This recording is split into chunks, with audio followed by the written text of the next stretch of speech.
বিয়ের প্রলোভন দেখিয়ে এক তরুণীকে আটকে রেখে আপত্তিকর ছবি তৈরির চেষ্টা করার অভিযোগে আলোচিত কণ্ঠশিল্পী মাইনুল আহসান নোবেলকে গ্রেফতার করেছে পুলিশ। সোমবার দুপুর 12:30টার দিকে নারায়ণগঞ্জের সিদ্ধিরগঞ্জ থানাধীন বটতলা এলাকায় অভিযান চালিয়ে তাকে গ্রেফতার করে ডেমরা থানা পুলিশ।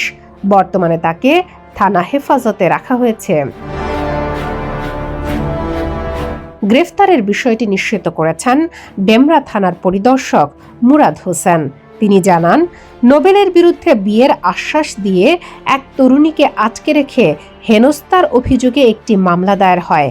সেই মামলায় আদালত থেকে গ্রেফতারি পরোয়ানা জারি হলে অভিযান চালিয়ে তাকে আটক করা হয়। আইনি প্রক্রিয়া শেষে তাকে আদালতে পাঠানো হবে। পুলিশ সূত্রে জানা গেছে, ভুক্তভোগীর অভিযোগ, নোবেল বিয়ের প্রতিশ্রুতি দিয়ে তাকে একটি স্থানে নিয়ে যান এবং সেখানে আটকে রেখে আপত্তিকর ছবি তৈরির চেষ্টা করেন। ঘটনার পর ভুক্তভোগী আইনি সহায়তা চান। তদন্তের অংশ হিসেবে বিষয়টি খতিয়ে দেখা হচ্ছে বলে জানিয়েছে পুলিশ। সঙ্গীত জগতে আলোচিত হলেও ব্যক্তি জীবনের নানা বিতর্কে বারবার খবরের শিরোনাম হয়েছেন নোবেল। অতীতে তার মাদক আসক্তি নিয়ে বিভিন্ন সময় সামাজিক যোগাযোগ মাধ্যমে আলোচনা সমালোচনা হয়েছে।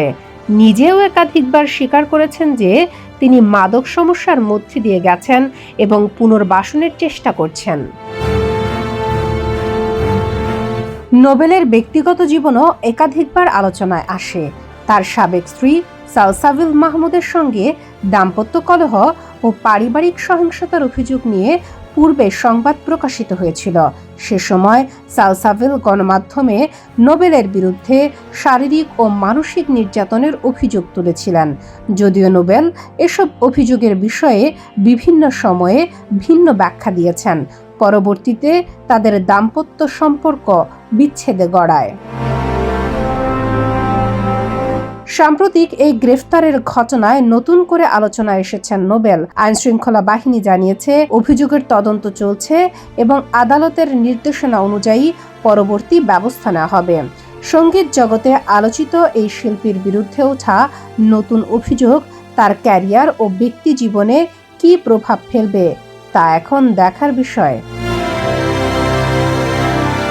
শামীমা আক্তার, বাংলা বাজার পত্রিকা, ডিজিটাল।